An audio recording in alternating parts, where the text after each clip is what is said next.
Salah satu nabi besar dari kalangan Bani Israel adalah Nabi Armia, atau dikenal dengan nama Yeremia dalam tradisi agama Yahudi dan Nasrani. Nabi Armia hidup setelah zaman Nabi Musa, yakni sekitar tahun 645 sebelum Masehi.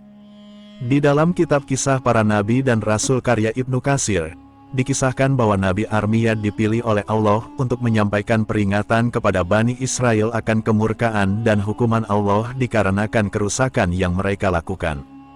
Kemurkaan dan ancaman tersebut telah Allah sampaikan di dalam Al-Quran yang artinya, sesungguhnya kamu akan membuat kerusakan di muka bumi ini 2 kali, dan pasti kamu akan menyombongkan diri dengan kesombongan yang besar.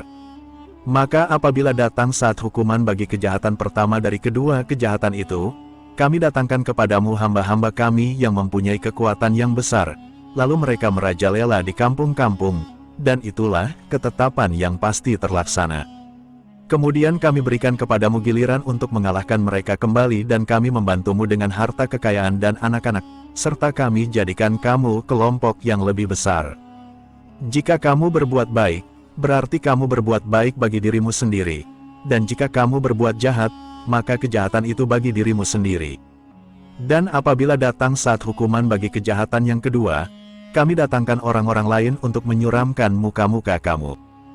Dan mereka masuk ke dalam masjid, sebagaimana musuh-musuhmu memasukinya pada kali pertama dan membinasakan sehabis-habisnya apa saja yang mereka kuasai. Ketika Nabi Armia memperingatkan Bani Israel atas ancaman Allah, mereka justru menentang, mendustakan, dan menuduhnya sebagai pendusta dan orang gila. Bahkan mereka menjerumuskan Nabi Armia ke dalam penjara. Pada kondisi itulah, Allah menepati janjinya dengan mengirim Bukhtanasyer untuk menghancurkan Baitul Maqdis dan membinasakan Bani Israel secara keji dan sadis. Bukhtanasyer membunuh sepertiga dari Bani Israel dan membiarkan hidup anak-anak, orang tua, dan orang-orang lemah yang kemudian diinjak-injak dengan kuda. Ia memorak-porandakan Baitul Maqdis, menggiring anak-anak, memajang kaum wanita di pasar dalam kondisi wajah tersinggap, membunuh pasukan perang, menghancurkan benteng pertahanan, merobohkan tempat ibadah, serta membakar kitab suci mereka.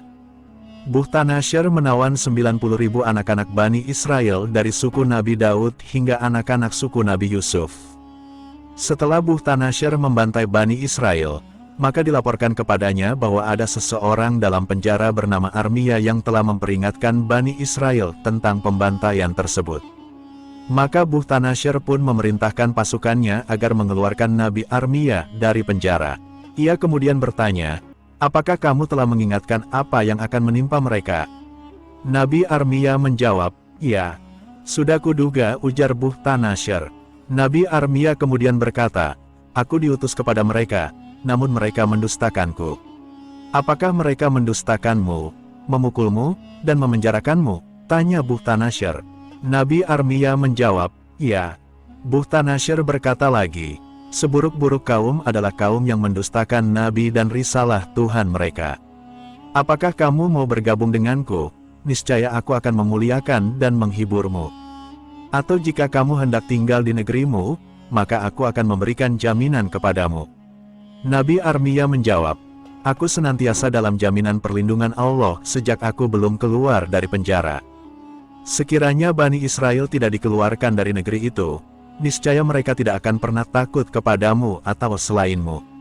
Dan kamu tidak akan pernah menguasai mereka." Bukhtanasyer pun membebaskan Nabi Armia lalu mengumpulkannya bersama Bani Israel yang tersisa. Setelah kejadian itu timbul penyesalan pada Bani Israel karena telah mengabaikan peringatan Nabi Armia. Mereka menyatakan penyesalan dan meminta Nabi Armia agar Allah menerima taubat mereka. Nabi Armia berdoa dan Allah mengabulkan doanya. Allah memerintahkan Nabi Armia agar Bani Israel tinggal bersamanya di Baitul Maqdis. Namun, lagi-lagi Bani Israel menolak perintah tersebut. Akibatnya sejak saat itu mereka bercerai-berai hingga ke Hijaz, Madinah, dan sebagian ke Mesir.